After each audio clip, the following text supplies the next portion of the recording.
I want to start by telling you that I was 14 years old when this happened. I am telling you that not to excuse what I'm about to describe, or to suggest that a 14-year-old's perception of events is unreliable. I am telling you because I want you to understand that what I experienced that summer at Camp Ridgeline stayed with me through my teenage years and my 20s, and is still with me now at 28, as clearly and completely as the night it happened. Camp Ridgeline was a summer camp in northern Minnesota. Dense forest, a lake about a quarter mile from the main cabin area, a network of trails that the older campers were allowed to use unsupervised during the day. Standard summer camp setup. I had been going since I was 10, and I knew the place well. The summer I was 14, we had a new counselor for our cabin. His name was Aaron, mid-20s, tall, quiet in a way that was different from normal quietness. Most people who are quiet are just introverted or tired or thinking about something. Aaron's quietness felt deliberate, like he was choosing very carefully what to let you see of him and keeping everything else somewhere you couldn't access. The other guys in my cabin thought he was just boring. I thought something else, but I was 14 and couldn't have told you what. 3 weeks into camp, Aaron didn't show up for morning roll call. The camp director told us he had a family emergency and had to leave during the night. A replacement counselor named Greg arrived by lunchtime, and everything continued normally. Most of the guys forgot about Aaron within a day or two. New counselor, different energy, moving on. I couldn't move on, because on the night Aaron supposedly left, I had woken up at around 2 a.m. needing the bathroom. Our cabin bathroom was a separate small building, about 30 feet from the main cabin. I got up quietly, went outside, did what I needed to do. On my way back, I saw Aaron. He was standing at the edge of the tree line behind the cabins, about 50 feet away, just standing there in the dark, looking toward our cabin. He was wearing the same clothes he had been wearing at dinner the night before. I stopped walking. I stood completely still and looked at him. He didn't move, didn't acknowledge me, just stood there at the edge of the trees, looking at the cabin. I went back inside, got into my bunk, pulled the covers up, and didn't sleep for the rest of the night. In the morning, Aaron was gone, and Greg had arrived, and the official story was family emergency left during the night. I told one of the other guys what I had seen. He told me I had been dreaming. I told him I hadn't. He shrugged and went to breakfast. 10 years later, I looked up Camp Ridgeline online for the first time. Old forum posts, people sharing memories of the camp from different years. I found a post from someone who had been a camper there 6 years before me. They described a counselor who had worked at the camp for one summer and then disappeared. They said the camp had told everyone it was a family emergency. They said his name was Aaron. The post was from someone who said they had seen him standing at the edge of the tree line one night, just standing there, looking at the cabins. 6 years before I saw him. Same name, same tree line, same middle of the night. I closed my laptop and didn't search for Camp Ridgeline again. Some things you're better off not knowing the full shape of.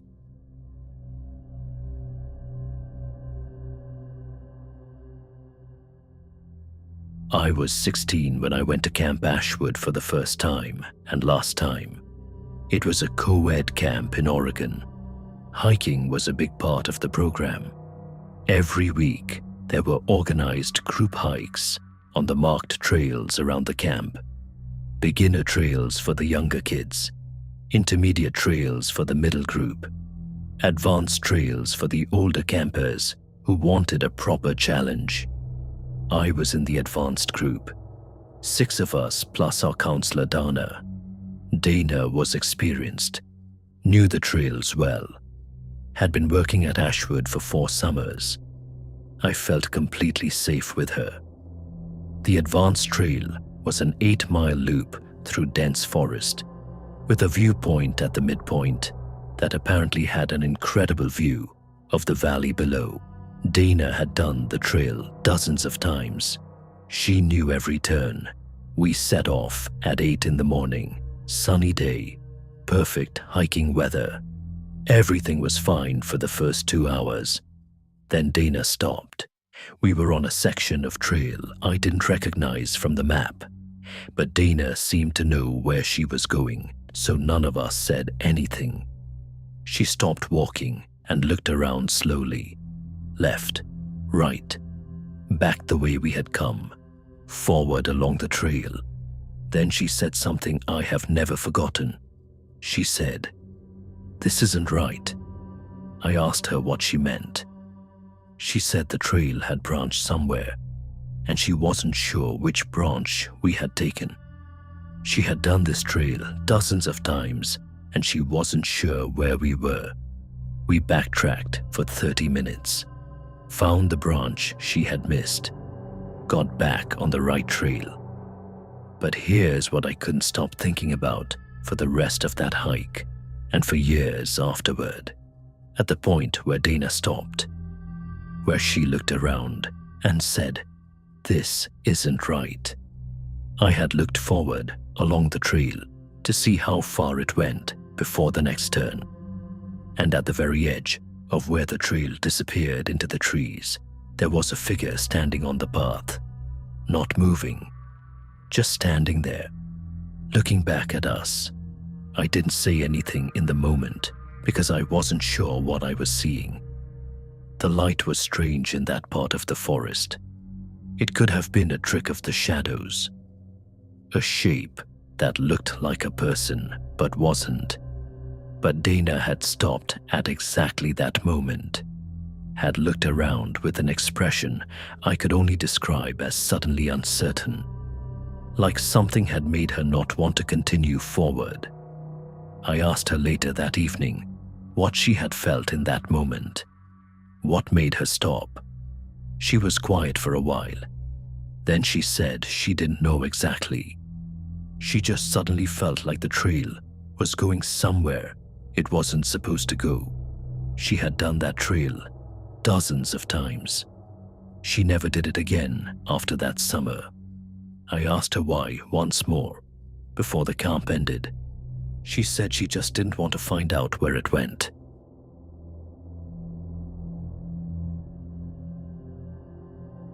Every summer camp has a story.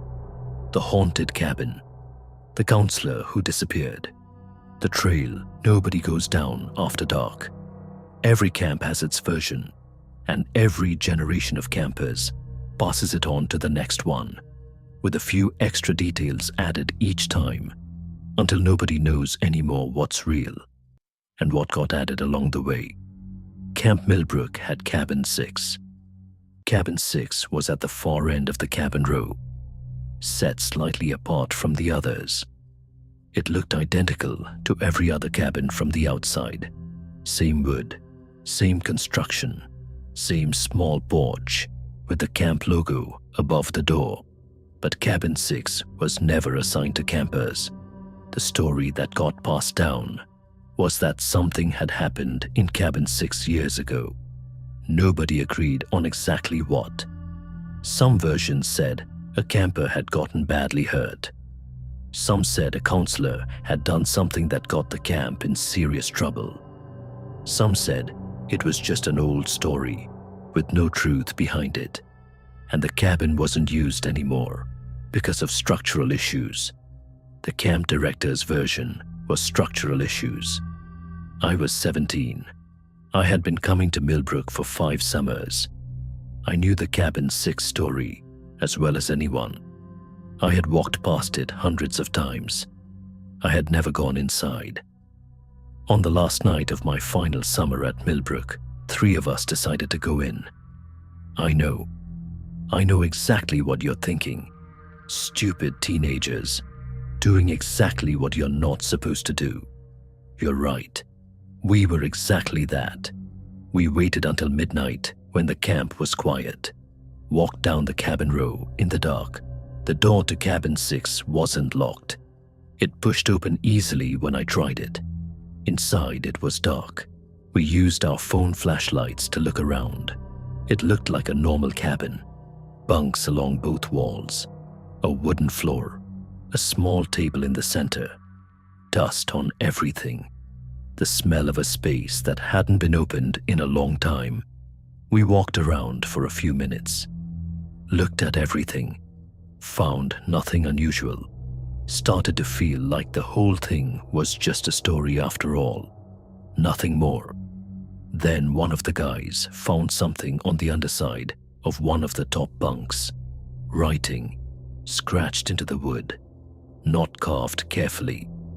Scratched frantically, like someone had used their fingernail or a small sharp object over a long period of time.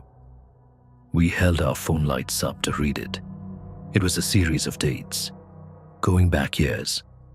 Different handwriting for different dates, like different people had added to it over time.